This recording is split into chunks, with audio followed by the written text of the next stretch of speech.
Radio X. What was I thinking? Why didn't I lock the door? Oh, I can't believe I said that. John's Shamewell. X. Hello, folks. I have to say it's good to be back in the Shamewell. I was a bit concerned that Radio X was shame-free all week, and there's a lovely light drizzle taking some of the heat out of the base of the well. This week's submission. Dear Elis and John, a few years ago, some university friends who were much posher than me invited me skiing. I'd never been before, so I went online and booked lessons with the fittest skiing instructor available. His name was Lars. Ooh. Day one, and I sashayed up, all pleased with myself in my new white snowsuit with fur-lined hood. Lars said I was a natural. He laughed at all my jokes, and I was starting to think there was a pretty good chance that I was in there. On day two, as we stopped halfway down the mountain for refreshments and a toilet stop, I whipped out my flirting A-game. Afterwards, I was holding onto Lars's arms as I clipped back into my skis when he said, "You need to go back to the toilet." Oh my God. Why? I asked, a little alarmed at his grave expression. "Trust me, you need to go back to the toilet." He said again. This time he avoided my eyes, where minutes earlier he'd been gazing at me, all pink cheeks and pearly smile.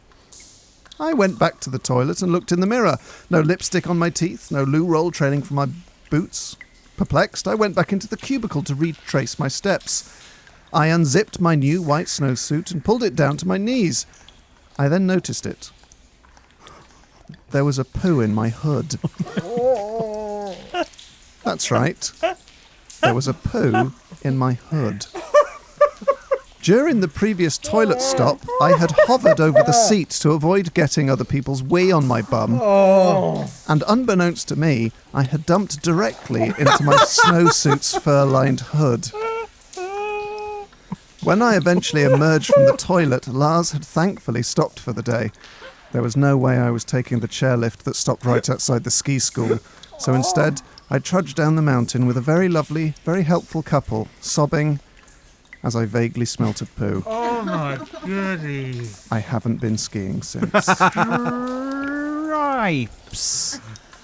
Oh, siphon me off into a river. That is unbelievable. Imagine, I can just see the perfect mechanism that the hood of a snowsuit makes when dropped down to collect your doings, and then to present them in your hood to the ski instructor of your dreams. Oh, it would have looked like an unplanned gift. I would have dug a little snow cave in the side of the mountain and hold it up and frozen to death. I'm imagining it was the kind of coat Liam Gallagher wore at Glastonbury. Remember that long, audacious sort of fur-lined jacket he wore about 10 years ago? It would be one of those big sort of puffy ski suits. Yeah. Do you know what I would do? I think I would stay on the ski lift forever, and I would just go round and round and round until I died.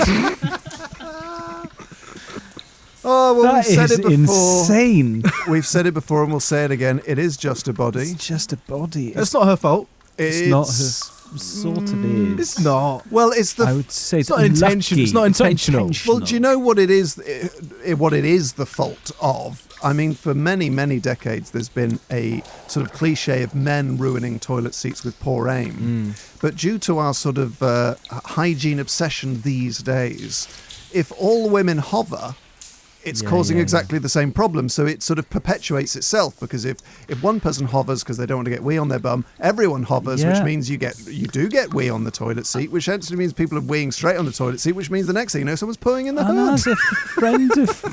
As a friend of mine used to say, sounds like a rap song. Yeah, what's the problem? It's just skin on porcelain. It's just skin on porcelain on poo. You know, I mean, is there any way of claiming that a poo in the hood is charming? Or is it good luck? like a bird.